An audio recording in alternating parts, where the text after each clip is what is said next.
talking to someone. You can't see them, so she'll just ram my chair over and over again. Bowie, go lie down. Selective hearing. Okay, well, yeah, just getting that caffeine into the system now.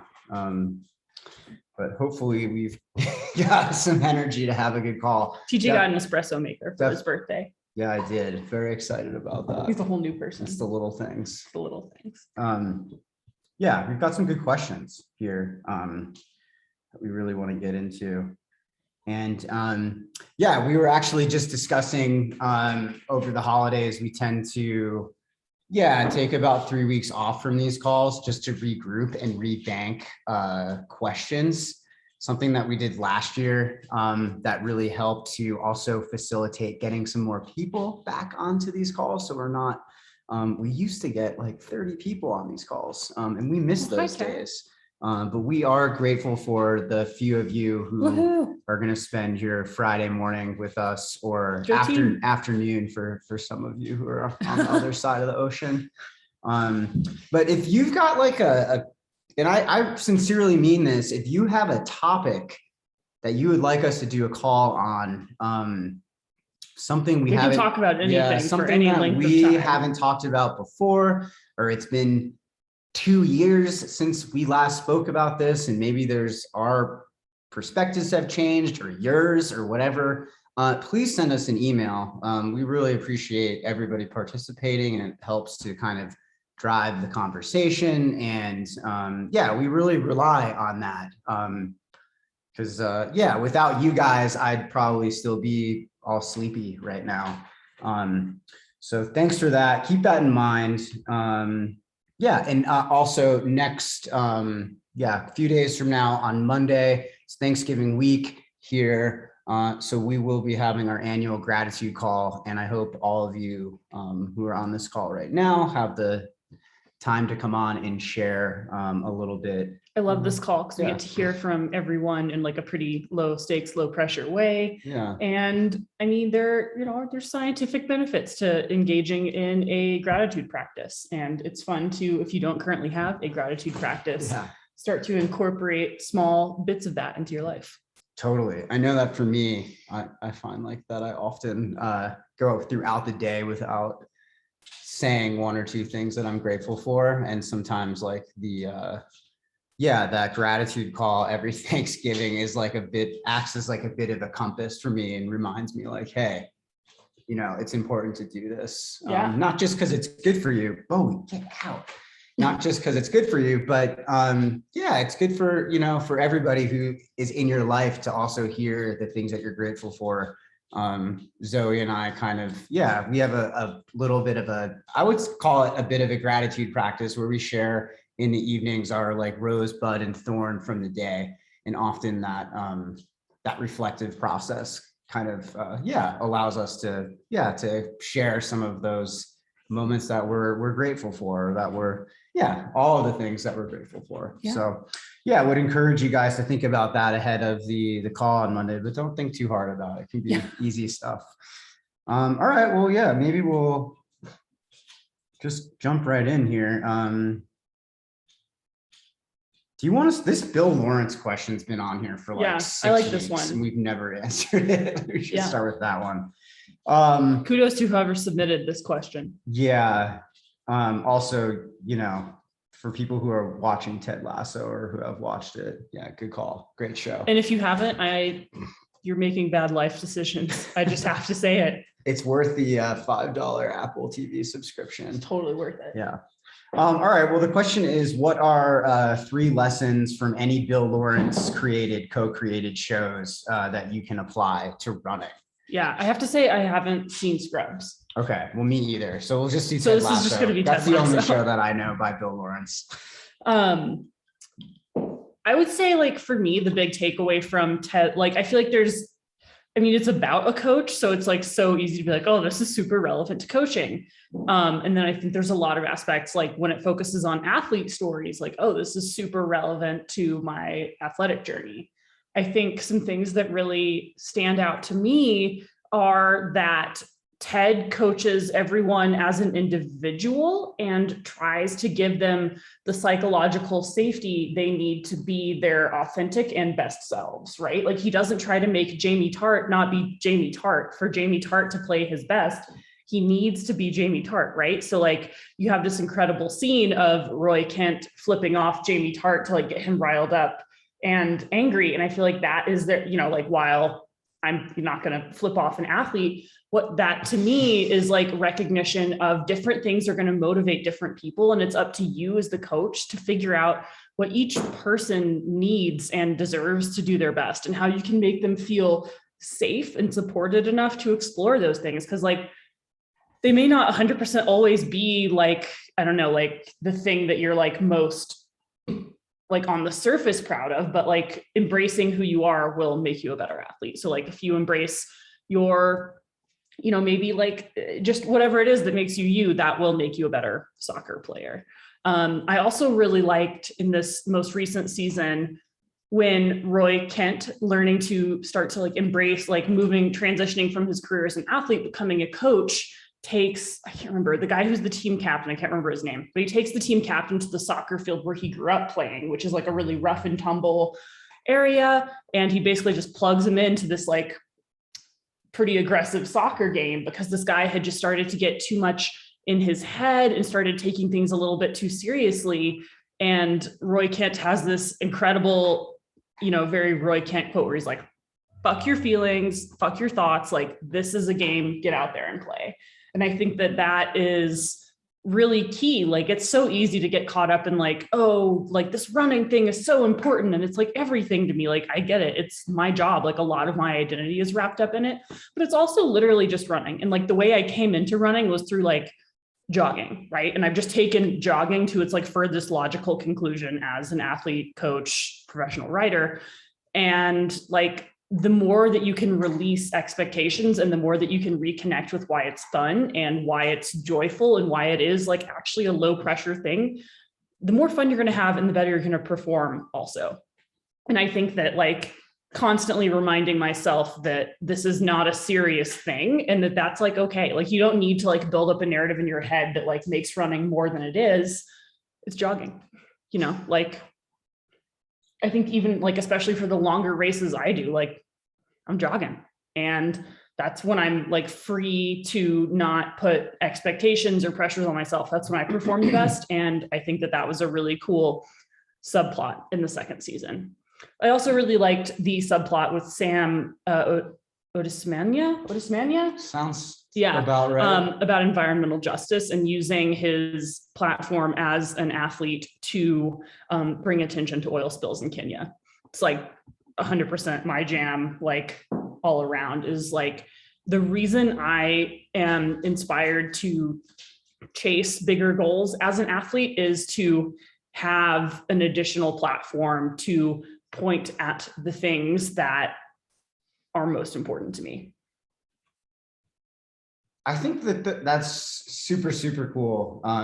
Gosh, Zoe, like you really hit a lot of the big, just like the big picture stuff that you really get from watching that show. And I think you can even unpack this a little bit more, but we can talk about Ted Lasso the whole call. Yeah, but yeah, something that I think like really stands out, and applies like really directly to kind of like what we kind of try to, encourage people to think about and cultivate and develop in their own running is you really like, you nailed it. I can't remember what you said. You said something like, it's just a game, get out and play, kind of that Roy Kent mentality of like not taking it, he takes it pretty seriously. He takes his job pretty seriously. He took being an athlete really seriously.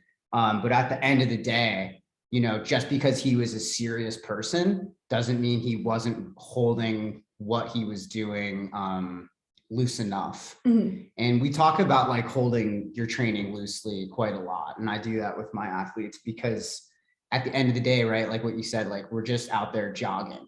Yeah. And big jogging. Yeah. And like whatever meaning you assign to that, like you're creating that narrative yourself. And running doesn't mean anything. Like there is no like Yeah. That's one of the things I always find, like, we spend so much time talking with people who are also runners.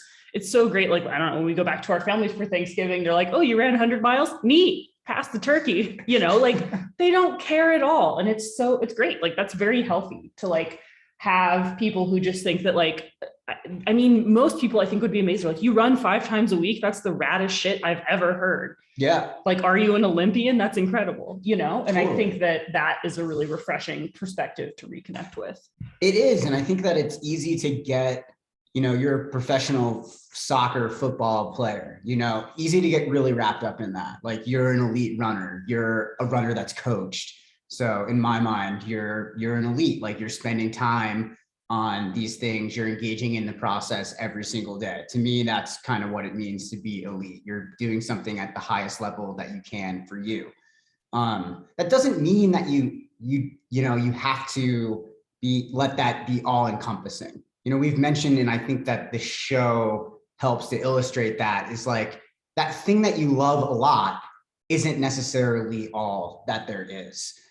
In developing kind of a healthy balance between, like having a personal life, having other pursuits, other kind of like avenues to explore in your life is super important. And that's all like part of like holding your training loosely. Like, don't forget, this is just running. Yeah.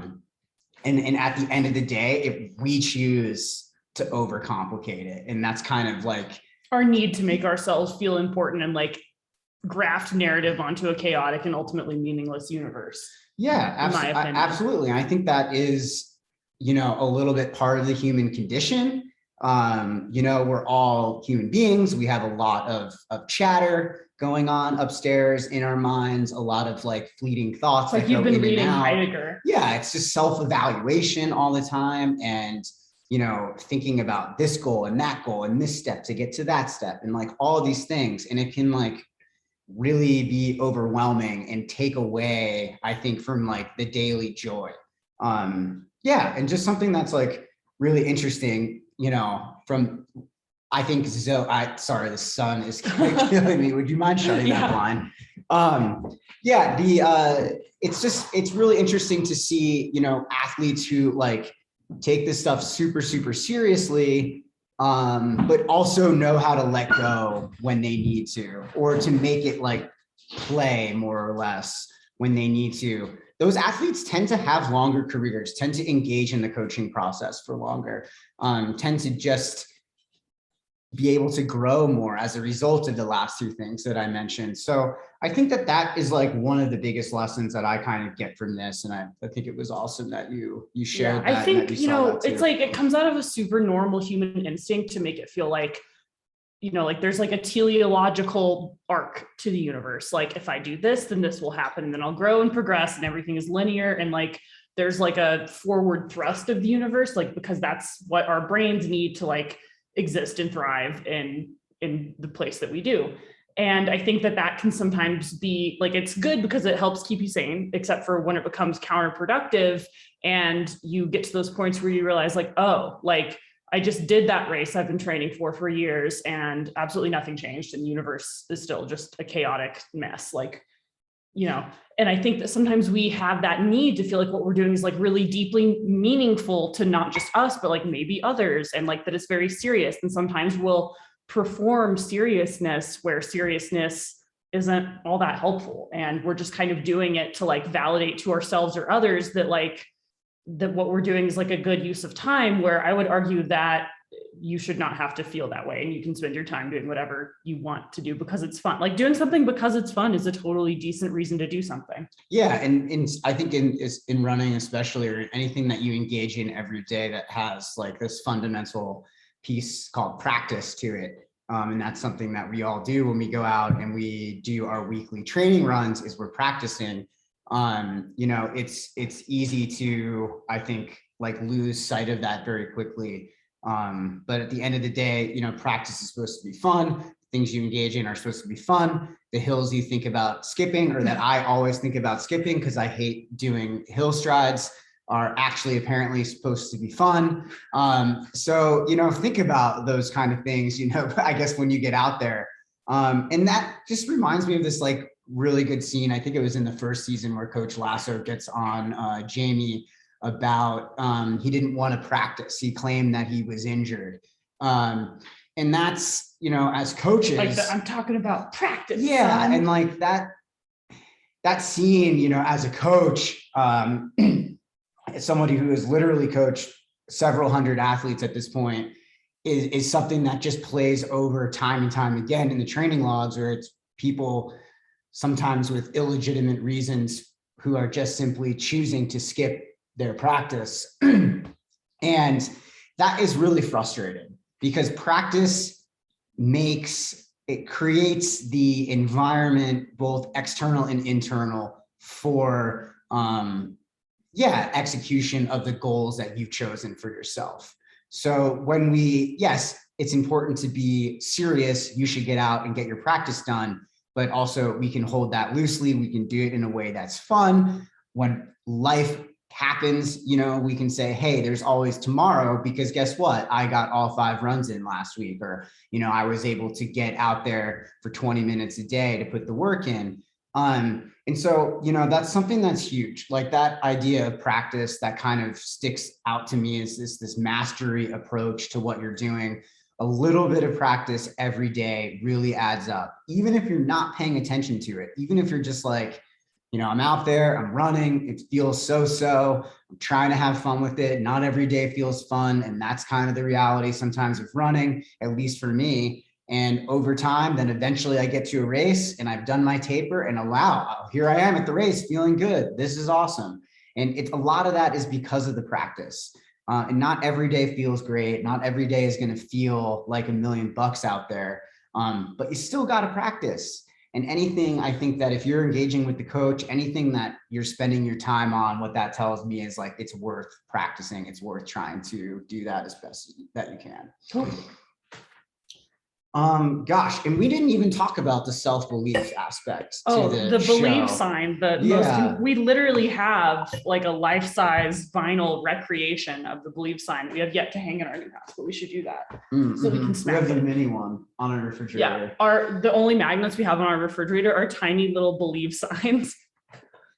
But really fundamental, because I think like, and we've talked about this to varying degrees a lot, but like belief, faith, whatever you want to call it, that kind of internal knowing that like the practice that you're doing, the work that you're doing will eventually, pay off, be fruitful, will kind of take you to where you want to go. I mean, that just underlies like every step of the process without really believing in yourself, believing in your teammates, like, you know, all of these things. It's very difficult to have success, and like your perception of your reality drives a lot of this process. Like if you don't have that belief that what you're doing is going to work for you, it's very difficult to actually, to get better.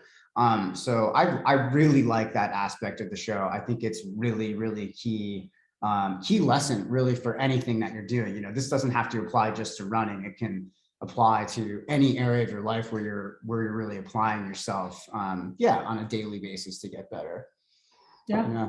Any additional? I don't know. Yeah, thoughts, I feel like it's a show where throughout it, like TJ would literally like pause it so we could talk about what was going on. Yeah. I also like, for me, I also love, like, I'm obsessed with like any show that demonstrates complex female characters who are friends with each other and don't fight over men, and male vulnerability. Like, I think one of the things that really stands out to me about this show is that it centers the emotional lives and relationships of men in a way that you don't often get to see on TV. And then it also shows women who are ambitious for the sake of being ambitious, and again, not for any like relationship purpose, which I also find really encouraging. Yeah, and I'm going to take this on a tangent because I think that is super important, especially, just the part that you mentioned about men being vulnerable. I'm obsessed with any show that has men hugging and crying. Yeah, and it's particularly great in the second season, where there's this like therapy aspect to the show. I think Ted learning to overcome his fear of, because like he's shown to be someone that has like some degree of emotional intelligence, but he's also a person and flawed, and clearly has some trauma that he needs to work through with the hand of a professional. And so like, obviously any TV show that like 100% validates my pre-existing beliefs about the effectiveness of therapy, I'm like 2 big thumbs up on.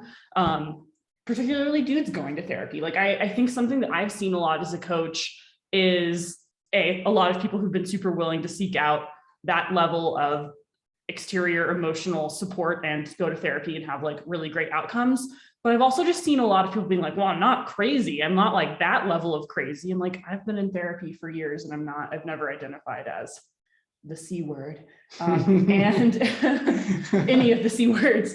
And I think that, you know, like if you're just someone who like wants to do well in their career and be happy and fulfilled and work through things and like show up fully for your team, then therapy is a great way of doing that. Yeah. And I want to just give a shout out to the guys on my team. And I know that there is a lot of stigma around, just being a vulnerable man with emotions. And a badass athlete.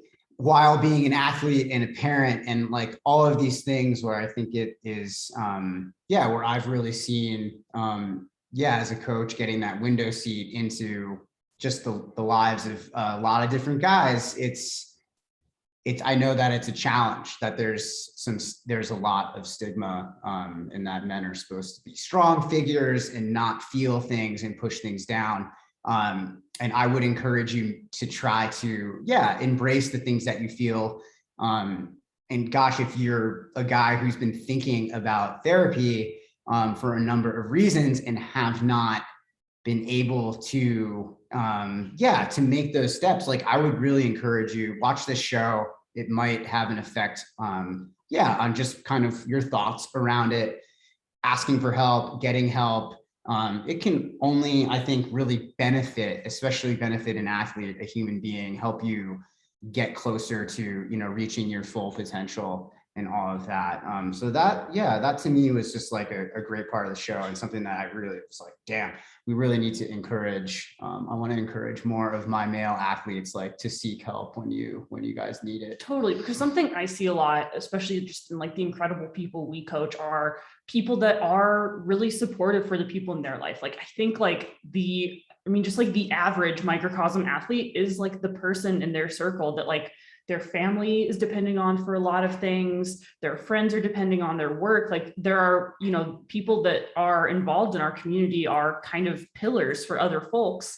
And a lot of times that personality type is sometimes reluctant to accept help because so much of their identity is tied up in being a helper and a supporter for other folks. And what I would hope that everyone can internalize is that something my therapist always says, if you stigmatize yourself for getting help, you'll do it to others. And that was kind of a kick in the pants for me, but also that like, if you are not going to be able to give yourself that same level of support, then your ability to give that support to others will be diminished. Yeah. I think, when we've had conversations about that, that's always been something that's resonated with me. Because you're a helper, like you're a supporter, like that's something that you really closely tie your identity and some level of your self-worth to. Oh, for sure. Yeah, totally. And I think that has made it difficult sometimes for me to accept help from other people. Yeah. So big life kind of, I always talk with Zoe about like, what are like life challenges, those things that kind of like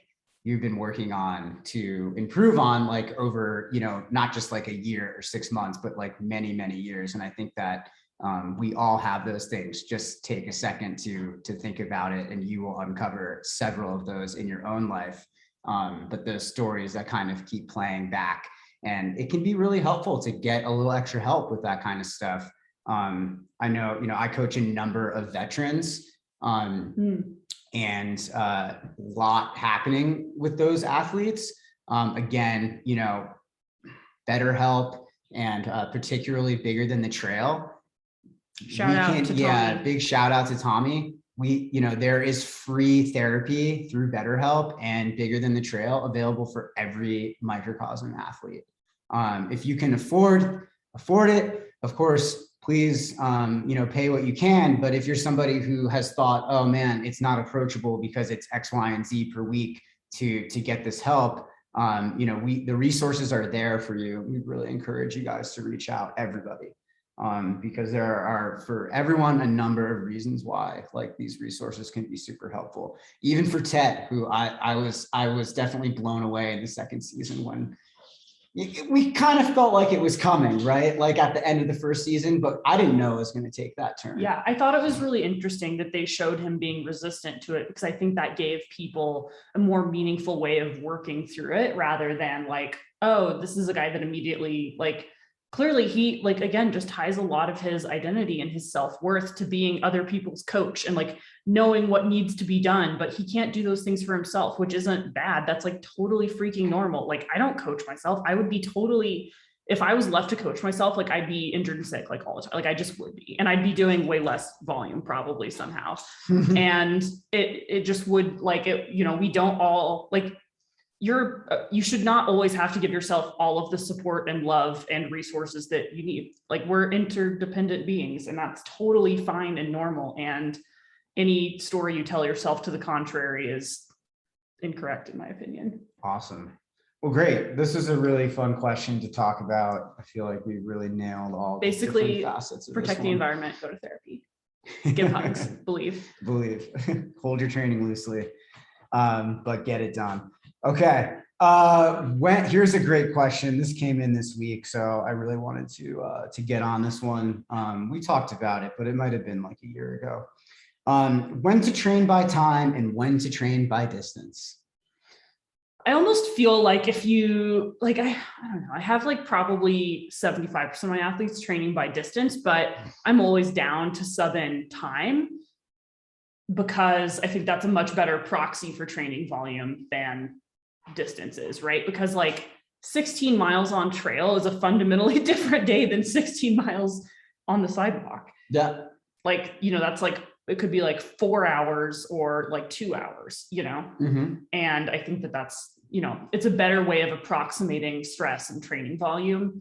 However, if you're training for like a 100 or, you know, just like an ultra generally, sometimes just assigning like a 3-hour long run may not be enough to prepare someone for, you know, a 6-hour 50K or like a 30-hour 100. So there are certain times where you do want to use distance in order to encourage a better percentage of that time on feet. However, I think time is better, particularly for busy athletes, for athletes who like need a training, like a cap on their volume. I really don't encourage folks to regularly be running more than 90 minutes at a time, because that gets into the point where you literally have to be fueling on every run. And that's just like a long ass time to be running, unless you're like literally Shalane Flanagan. So that's like, I don't do that.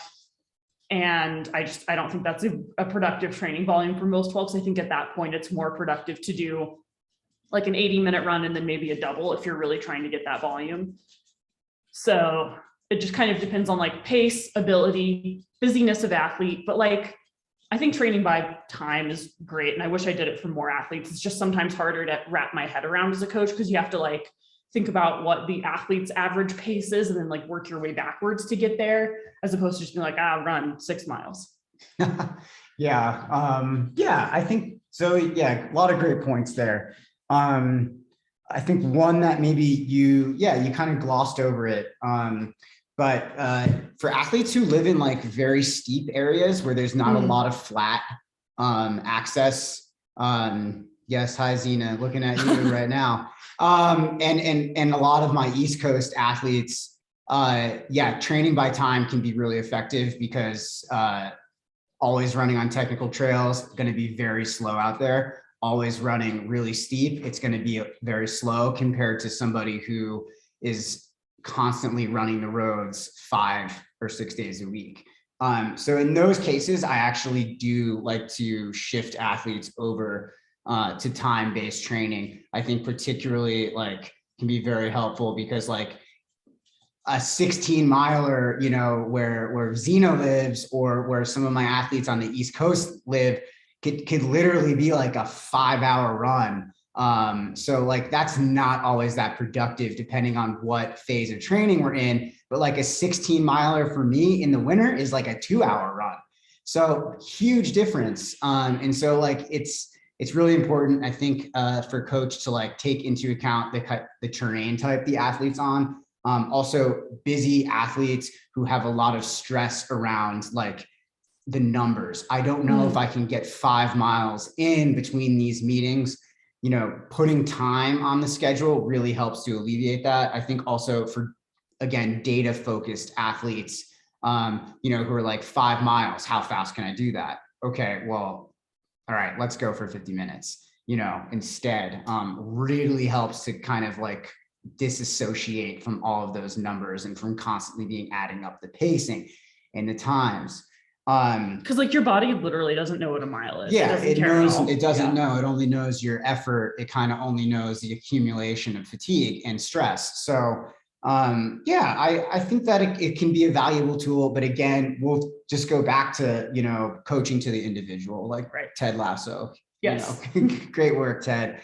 Thanks for coaching to the individual. That's really how it's done. My personal choice with athletes, especially for athletes who are running a lot of ultras and generally who are running, like you're not running on the trails during the week and you're only doing 1 or 2 runs on the trails on the weekends. Yeah, we're probably going to run mostly by distance.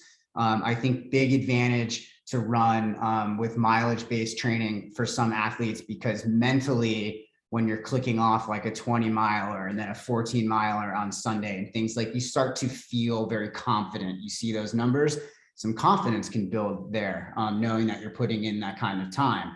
So can definitely go both ways. Is there a right or a wrong? No. But again, I think if athletes are running every single run on the trails, probably it's better to train.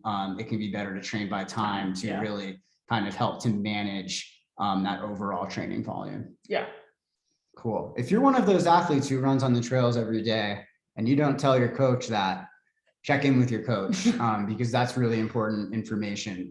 But again, the majority of people at Microcosm are busy people, and that means a lot of runs are not done on the trails, which, I think helps to facilitate either distance or time, totally dependent. Cool. Zoe, how do you know when you're pushing too hard during a workout? If you have to walk.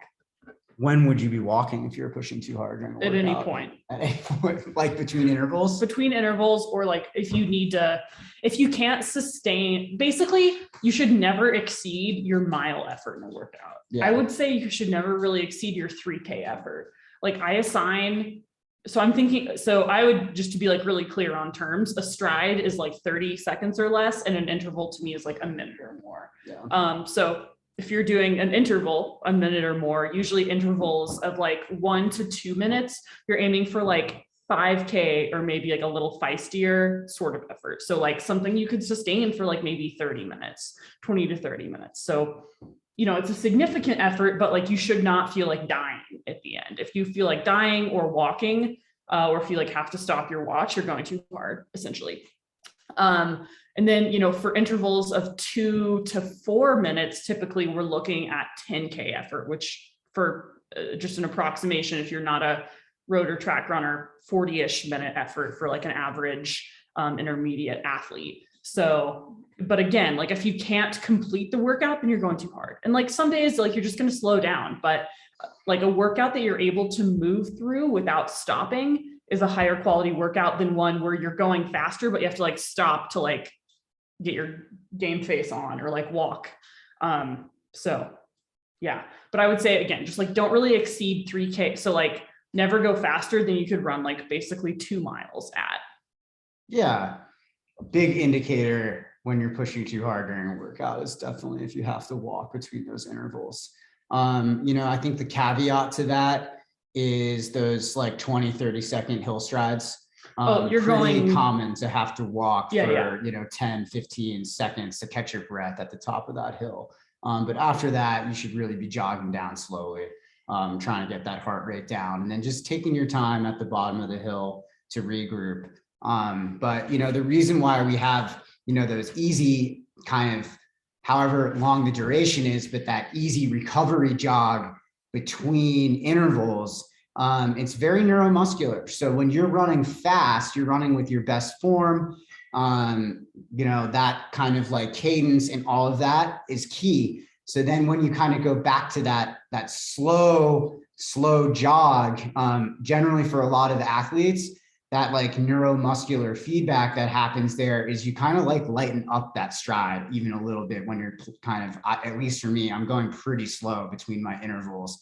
But even that like 10-minute mile, I'm recovering for 1 minute between intervals still feels pretty light. Like I can get my feet to pick up off the ground and things. And that's that neuromuscular feedback that you're getting. And so if you were going to walk between intervals, you would really miss out on that. And so I've got a number of athletes who are, you know, real high achievers, still working through the gotta go hard to get anything out of training. And yes, when I get that feedback about walking, you know, there's always that ability to course correct between Wednesdays, you know, and also, you know, very important on your easy runs too. You know, knowing when you're going too hard, when you're out of breath on your easy run and you're running up a hill. General rule for that. Yes, it's okay to run up short hills. Generally, if you can see the top of the hill, yeah, try not to break stride, maybe slow down a little bit, but keep that run up. Again, that's very neuromuscular. We don't necessarily want to walk every single hill. But with the caveat that if it's a long hill and it's very aerobically challenging to run up that, you know, run for 20, 30 seconds and then power hike, bring the heart rate down and then jog down the backside of that hill. It's pretty easy, I think, especially for runners who are kind of in their first couple of years of running and working with the coach, to be running a lot of workouts too hard and to be doing easy runs probably too hard. But like you will literally get more out of your workouts if you're a little on the slower side than if you overcook them. Yeah. And again, something that I think both Zoe and I have been working on for the last couple of seasons with how we execute our workouts is trying to be really consistent. And so I don't, and you can correct me if you do something differently, but I'm under the impression that I don't, and you don't use pace when you're running your intervals as like a marker for effort. Yeah. You go based on feel. Based on feel. And at 100%. This point, most of your intervals are probably very even effort, even when going without pace. Yeah. And so that's kind of where you want to take things, where you can start to, you know, hone in on a specific feel during that workout, really be able to visualize it, and then execute each interval at about the same same effort level, which when you look back at your graph on Strava, you'll see similar pace. Tabletops. You want to see, like, if you look at your pace chart, like nice, smooth, and then acceleration, consistent, recovery. What you don't want is like shark teeth where you're like, oh my God, I'm like foaming at the mouth. Yeah. You know, strides and hill strides, it's really normal to be ramping up speed the entire time. So short. Yeah. You know, you're getting to like that peak kind of like output level by 20 or 30 seconds. And then you're like going to that like really easy jog. But when something is 1 minute, 2 minutes, 3 minutes, and then we get into longer intervals or tempo workouts, the evenness of the effort is really important, and being able to hold that effort all the way through the all of the intervals that you have, very good sign that you are, just pacing yourself correctly out there. And even like a graph that looks like it's moving upwards towards the end where you're really progressing into that workout, something that can be really helpful, you know, where the first two intervals, you know, maybe they're a little bit easier. You're giving your body time to warm up. And then by the time you've gotten to like number 9 or number 10, you know, those are like your strongest intervals. And I think that idea of progressing, very important, not just in your workouts, but also really important in long runs and, you know, very important in races. Yeah. So don't walk out there. If you're walking, you're running too hard. Cool. Let's and also just like when in doubt, go easier. Yeah, totally. I think a lot of people are just running those intervals. Just like I get it. Like I get so excited for workouts. Like they used to be really scary to me, and now they're like my favorite day of the week. And you know, I think some things that have really helped me are like making sure the warm up is just like ridiculously chill. Like it's like easy for me because I'll get like so excited. I'm like, I'm going to go so fast. And then I'll accidentally like tempo the warm up. And then I'm like, oh my God, I'm starting this workout like in a hole, and that's bad. So like start super easy, and you should like your last interval should be your strongest. Otherwise, like Because if you go, balls out right away, and then your last like 2-3 intervals, you're like barely accelerating, that's not as helpful. Yeah, totally. All right, well, we got a little bit of time left. Let's try to hit a couple of these heavy hitters. Are you up for that? I'm up for it. Heavier than Ted Lasso? No, that was the best question. There will never be a better question. There will never be a better question. This question is about mileage ranges. The author says, a recent call discussed the importance of respecting the fact that the coaches provide a range of miles on most runs. They do this to ensure that we aren't being consumed by reaching the perfect number and instead are dialing into what feels right. What are some ways to ensure we aren't letting false signals from our brain affect our decision on when to complete the full range of miles? And then it goes on to say, personally, it can often take me 2 to 3 miles to get into my groove, but then I feel great. How do we know it's not our mind questioning if we should stop versus what we need to actually do physically? Yeah, well, first, I feel like there's at least part of this question that's functioning on the assumption that it's always better to do the higher end of the mileage, and that's not true. Like, I mean, even if every time, if like you always have 6 to 8 miles, if you're like, I did 6 miles, I did them confidently, I love them, they were great, that's awesome. Over time, that's going to be more productive than someone who always pushes to 8 miles and doesn't always feel great. So like, if we're not going to give you a mileage range that's going to undersell your potential.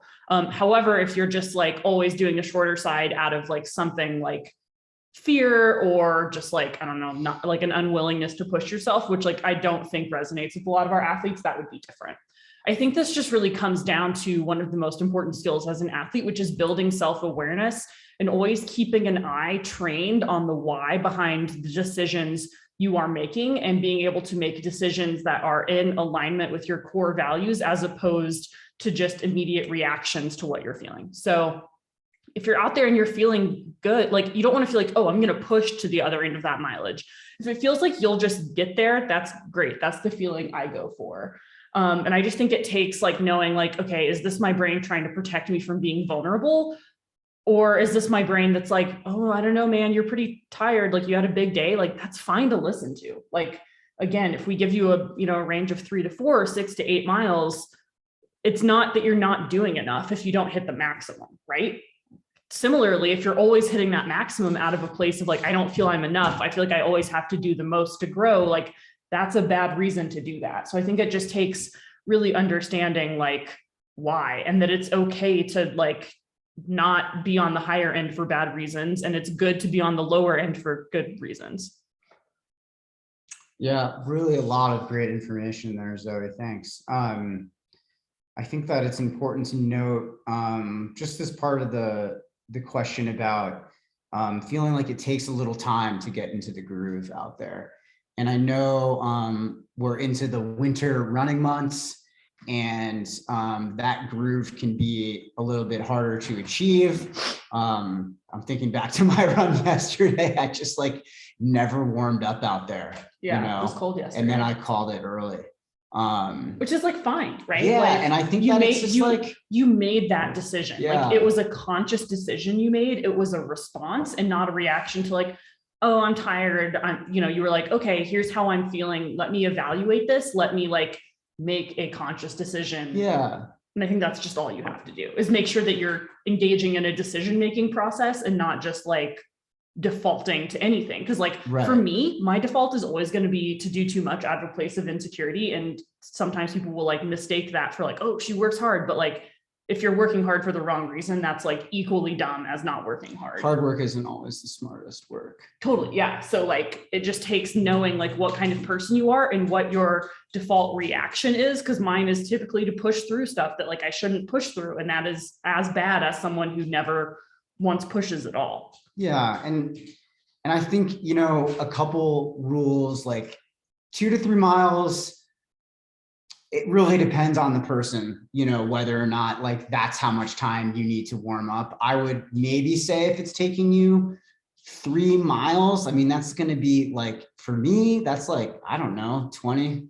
something minutes of running. So like if I'm not feeling good, better warm up.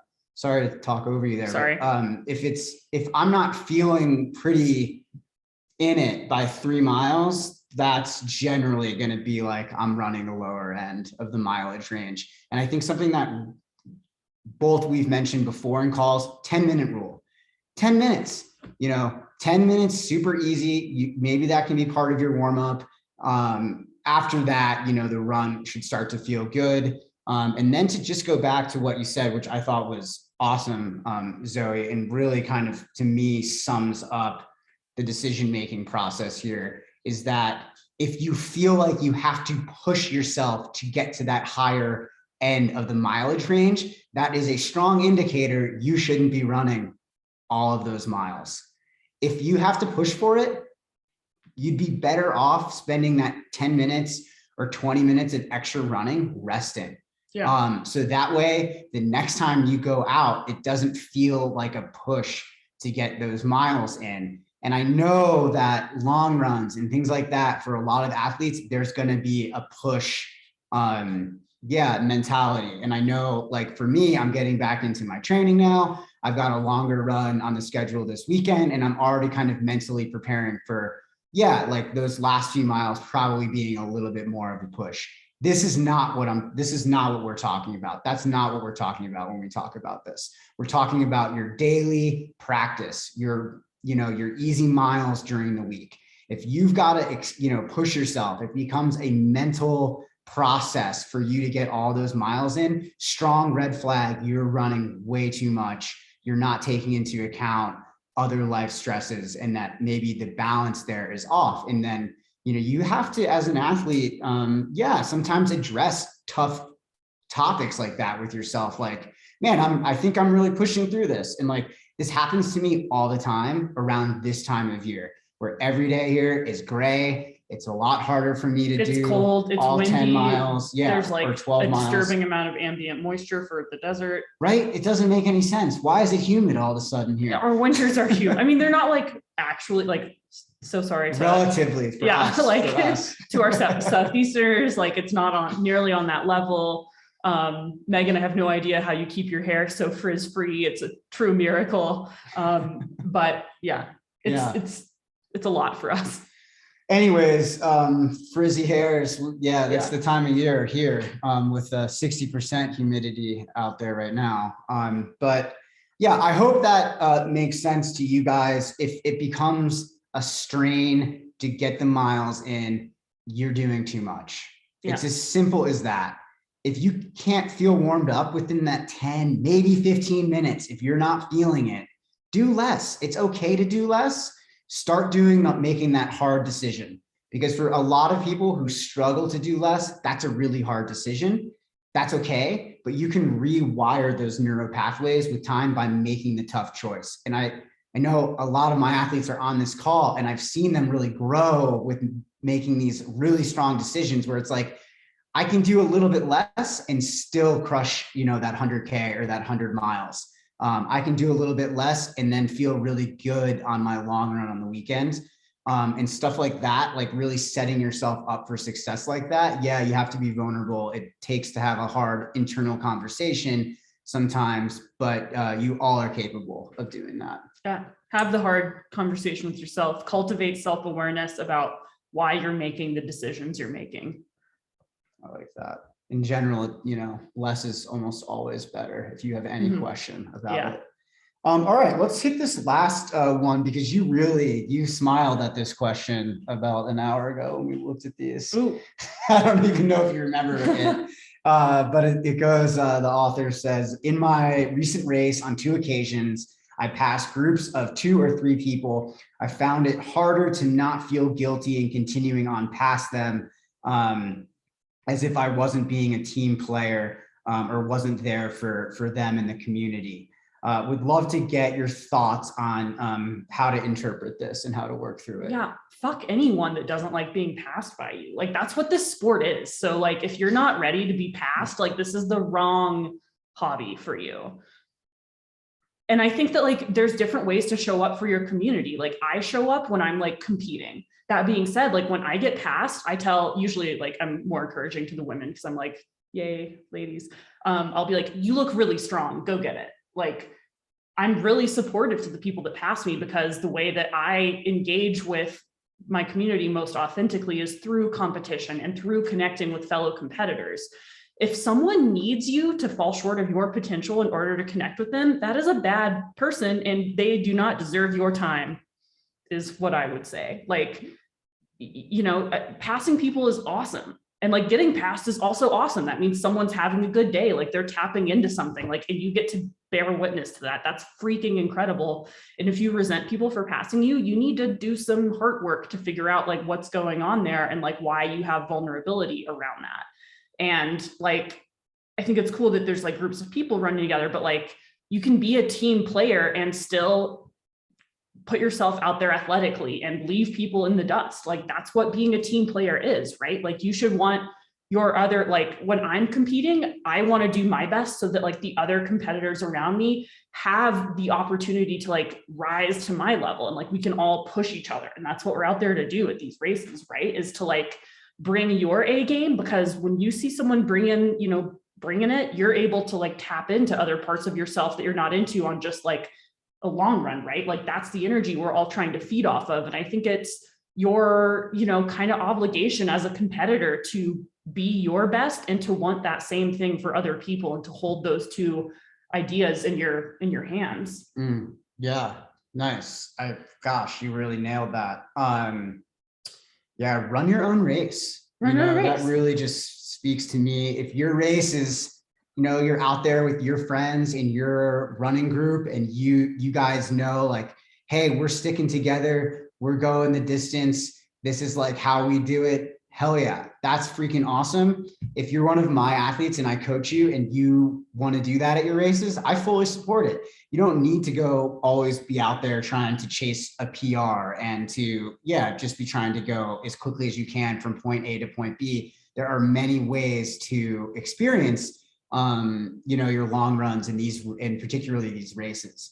But on the other side of it is like, a lot of us are training because we want to experience our potential. And that does involve passing people. And so, something that I think is one of my process-oriented goals, and obviously, one of yours too, Zoe, is that, when I do pass people, I'm always encouraging. And that's not always met with, the same level of enthusiasm from the person that I'm passing, but that's on them, not on me. And so it's just, okay, that's my reaction. It's just, I'm running my race. I'm supporting everybody that I can out there. And in doing that, I'm still running my own race. And so like, tough, you're getting passed, but that's, you're going to be fine. Like, everything, it's all good. And I think the other part of that is like, if you're being passed, and this is something that I'm fortunate not to experience this year, but last year experienced it quite a lot at my races. I think it is actually a very important mental process for me in getting to where I'm at now in my running, and being able to kind of hold the competitive side of racing loosely, and to know that my own race and what I'm capable of doing from point A to point B is my experience, and it's not relative to what anybody else is doing out there. And so when someone's passing me, it's met with this, I meet that with the same level of genuine and authentic enthusiasm as if I am moving past somebody on the course, because, I'm out there running my race.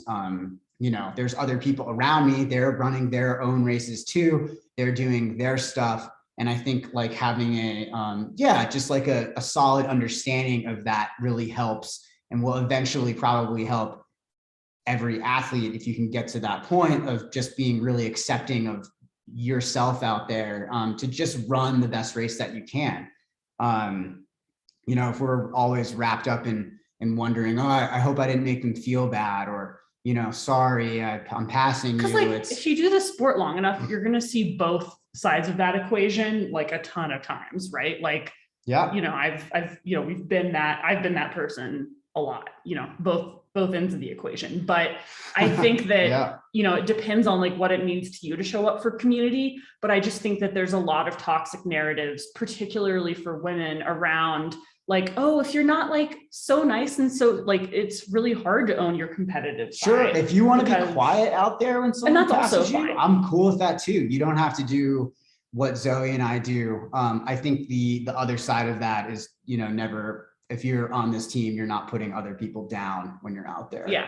But like, also you don't owe, what you owe the community is trying to explore your potential, is what I would say. Right. And anyone that wants something else or less from you, like, fuck that. Yeah. Like, because you're not out there training every day to not do your best, and like your best is just going to look different. And that's fine. Like someday I'll be that person walking and people are passing me telling me I look great. And I'll be like, yeah, thanks.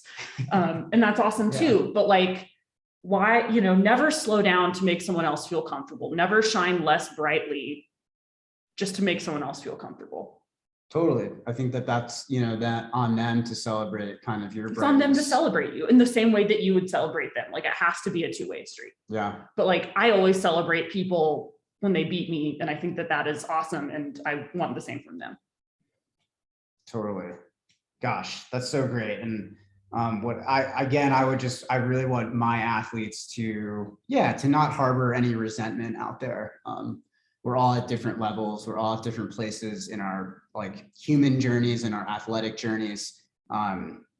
So if you encounter negativity out there when you pass somebody, or if perhaps you're feeling vulnerable in a moment and you express some negativity out there, you always have the opportunity to act differently in the next moment. And the great thing about these races is they put us in these challenging situations where we have the opportunity to rise up with our best selves, and whatever expression that is for you. I think as long as it's not, as long as it's a do no harm kind of expression, not putting anybody down, that expression is great.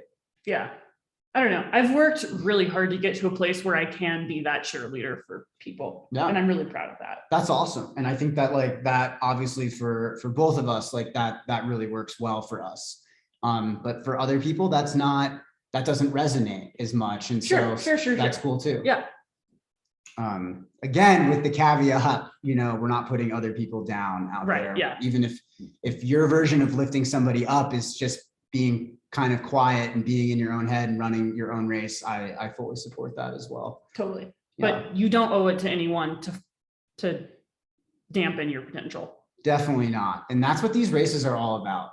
You're doing the race yourself. It's not a no. If you want to go on a no drop run, go on a no drop run. But if you want to like go into beast mode, race.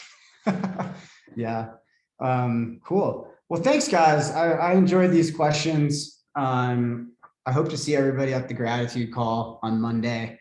Come with just one thing that you're grateful for, 1-2 minutes. That way we have time to get everybody in the hour. We'll be leading it off with getting vulnerable with our gratitudes, our things that we're grateful for, which is always hard for me to speak publicly about. So I'm looking forward to it. I hope that you guys are as well. Please join us and have a great weekend. Bye.